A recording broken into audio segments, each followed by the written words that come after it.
Welcome to सिद्धि यात्रा part 67। जय माँ काली, जय माँ तारा। इस एपिसोड में मैं आपको बताऊंगा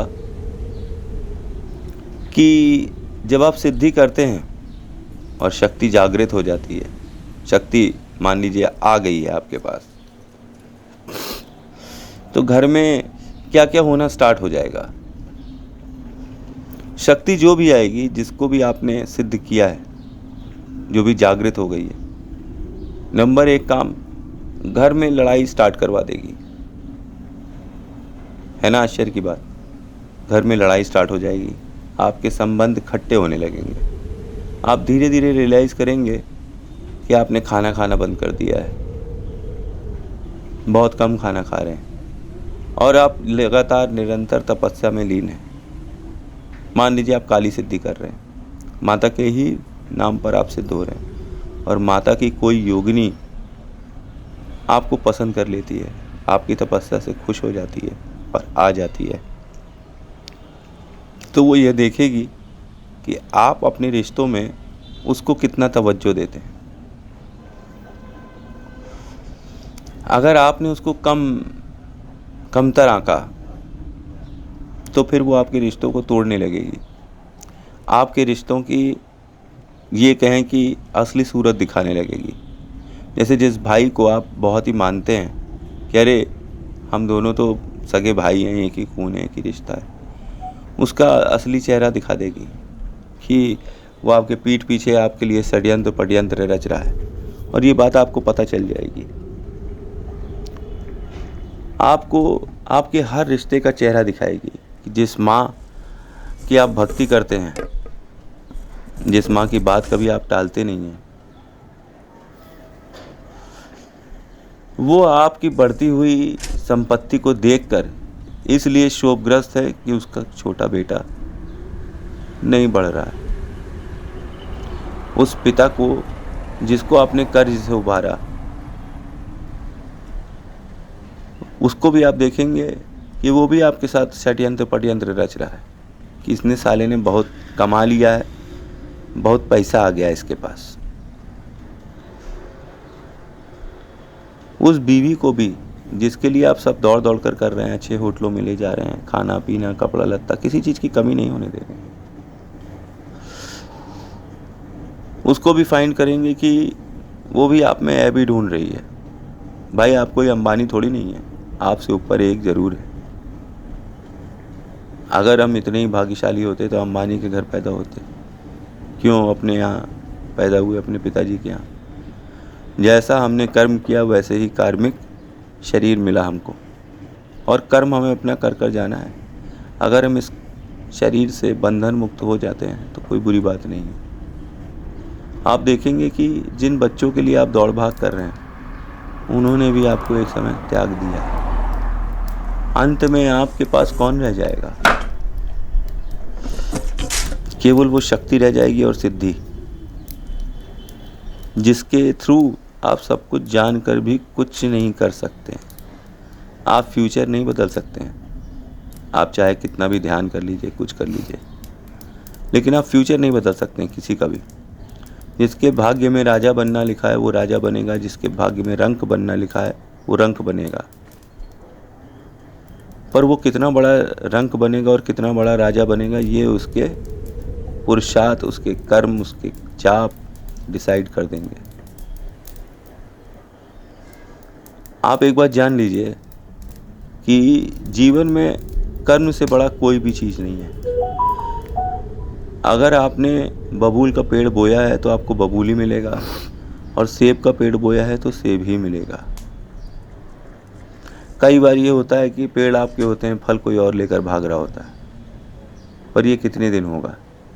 एक दिन जब आप पेड़ लगाना बंद कर देंगे तो फल लेकर भागने वाले भी भूखे मरेंगे, क्योंकि पेड़ लगाने वाला एक पेड़ लगा लेगा अपने लिए, 100 पेड़ लगाने की उसको क्या ज़रूरत है, जब उसे पता है कि सब चोरी करके भाग जाएंगे। उसी प्रकार से एक एक कर कर आप जब बंधन मुक्त होंगे, मतलब आपके परिवार में आपका मोह भंग होने लगे, तो आप ये ना सोचे कि भगवान आपके साथ नहीं है। भगवान की कोई शक्ति करवा ही यही इसीलिए रही है ताकि आपको वो मुक्ति दिला सके, इस जीवन और मरण के चक्र से आपको बंधन मुक्त कर सके। वो शक्ति अपना काम कर रही है। अब इसे अज्ञानतावश हम क्या कहते हैं कि हमने अपने घर में माता की पूजा करी तो नवाड़ मंत्र का जाप किया तो हमें भैया बड़ा बुरा प्रभाव मिल रहा है, घर में बड़ी लड़ाई चालू हो गई है, बड़ा बुरा हो रहा है। आप मूर्ख हैं। अगर आपके साथ बुरा होने लगा है तो इसका मतलब आपकी भक्ति में इतनी शक्ति है कि शक्ति जागृत हो गई है और आपके अगल बगल बैठी हुई है। अब आप झूठ बोलना बंद करिए, पाप कर्म करना बंद करिए, सत्कर्म की तरफ चढ़िए, अपनी मुक्ति का रास्ता चुनिए, अपने रिटायरमेंट का टाइम चुनिए, अपने समय को मैनेज करिए, अपनी लाइफ को मैनेज करिए, किसी के ऊपर डिपेंडेंट न रहिए। आपने देखा होगा नहीं कि जो लोग बहुत पूजा पाठ करते हैं तो वो अपना खाना स्वयं बनाते हैं और छुआछूत बहुत मानते हैं। हाँ, देखती थी ना पहले कि अरे छुओ नहीं, हम अपने हाथ से खाना बना रहे हैं। इसका मतलब भगवान का जो भोग हमने बनाया अपने हाथ से वो भगवान को सर्वप्रिय है। चाहे आप 56 भोग ले आएँ, उसके आगे एक चावल के दाने की कीमत बहुत ज़्यादा है, जो भक्त ने अपने हाथ से अपने ही ताकत से बनाकर भगवान को दिया हुआ है। कई लोग सोचते होंगे कि हमने सोने का मंदिर बनवाया, चांदी का मंदिर बनवा दिया, भव्य मंदिर बनवा दिया।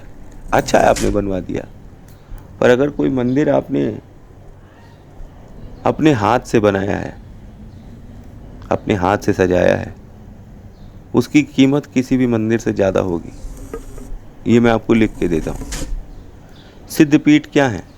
सिद्धपीठ वो जगह है जहाँ पे माता खुद प्रकट हो गई और वो पिंडी के रूप में, छोटी छोटी पिंडियों के रूप में प्रकट हुई। चाहे वैष्णो माता आप कहिए, चाहे आप मैया देवी कहिए, चाहे कहीं पे भी माता पिंडी के रूप में प्रकट हो रही हैं, पहाड़ों पे प्रकट हो रही हैं।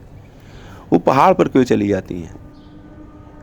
कभी किसी ने ये नहीं सोचा कि माई हमेशा पहाड़ पे क्यों भागती है। वहाँ आना कठिन होता है। माँ नहीं चाहती आप उनके पास आएँ, माँ नहीं चाहती कि वह आपके जीवन के चक्करों में फंसे। आपने जो कर्म किए हैं उसका भोग आपको करना ही होगा। माँ यही चाहती है और इसके बाद भी आप माँ को चाहते हैं, तब माँ आपको बहुत चाहती है। ये बात बहुत गहरी है और समझने योग्य कि जब शक्ति जागृत होगी घर में तो गृह क्लेश, घर के अंदर लड़ाइयाँ चालू हो जाएंगी, चलते हुए काम बंद हो जाएंगे। माँ पहाड़ पर क्यों गई है? इसीलिए गई है कि आपको पहाड़ चढ़ाए, आपकी परीक्षा ले।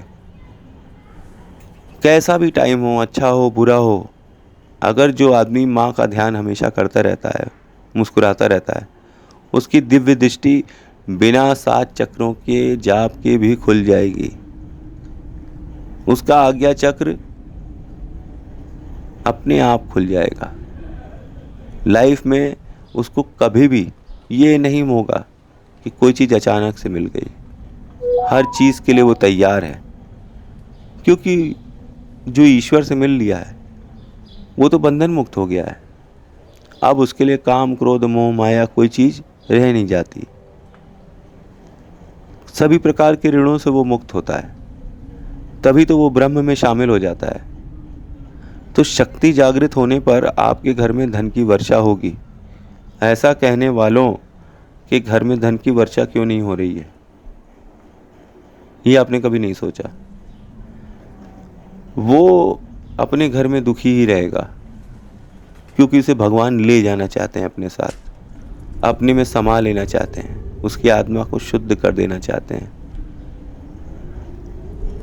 वो सबके पाप सुनता है और सबके पाप सुनाता है, मतलब सबकी समस्याएं सुनता है और सबकी समस्याएं आगे ईश्वर को सुनाता है।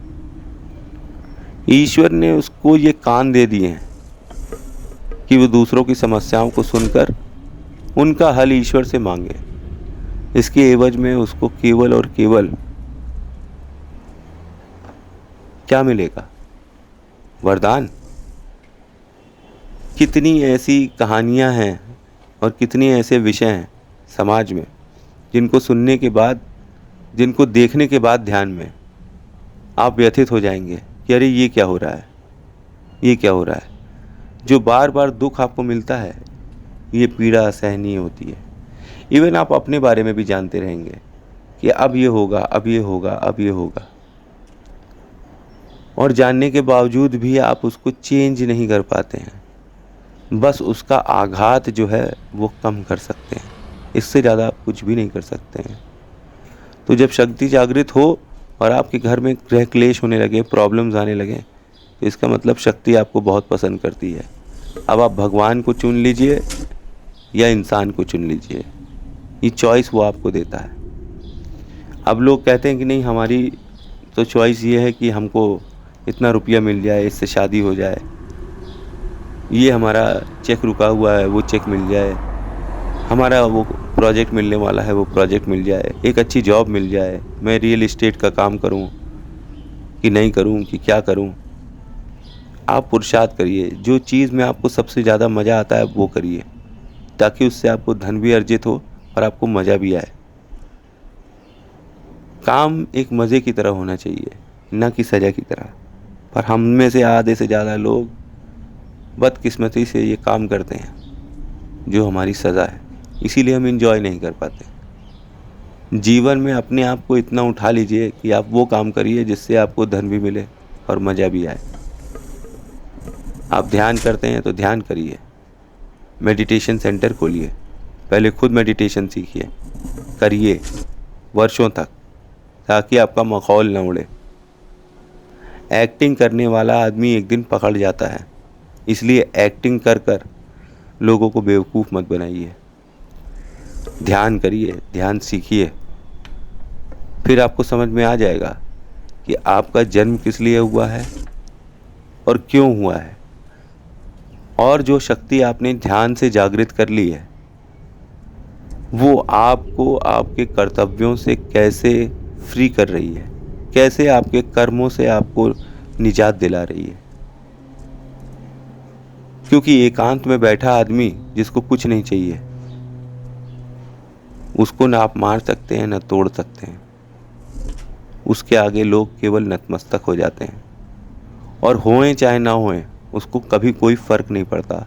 मान सम्मान अपमान स्वाभिमान ये सब वो छोड़ चुका होता है, हर तरह के बंधनों से वो मुक्त होता है। आप इसका ज्वलंत उदाहरण देख सकते हैं, ज़्यादा दूर नहीं है। अपने साईं बाबा थे, वो भी ऐसे ही प्रकार के व्यक्ति थे। अपने जीसस क्राइस्ट थे, वो भी ऐसे ही प्रकार के व्यक्ति थे। समय समय पर अलग अलग रूप में प्रॉफिट्स आते रहते हैं। गुरु नानक थे, वो भी ऐसे ही प्रकार के व्यक्ति थे, सीधे सरल साधारण, जिनको देख के लोग कहें कि अरे इनको पसंद कर लिया गॉड ने, इनको पसंद कर लिया भगवान ने, ऐसा कैसे, हम तो इतने सुंदर हैं, हम तो इतने पावरफुल हैं, हम तो इतना दान करते हैं, हमें नहीं चुना, हमने इतना कोर्स का पैसा दिया है, हमने इतना यज्ञ हवन करवाया, हमने इतना दिखावा से किया काम, लेकिन हमें नहीं मिल रहा है ईश्वर, इनको कैसे मिल सकते हैं। तो ईश्वर ऐसे ही है, उन्हें अबोध बालक पसंद है। तो अबोध बालक बनिए। Thanks for watching. जय माँ काली, जय माँ तारा। आप सबका हो भला हो।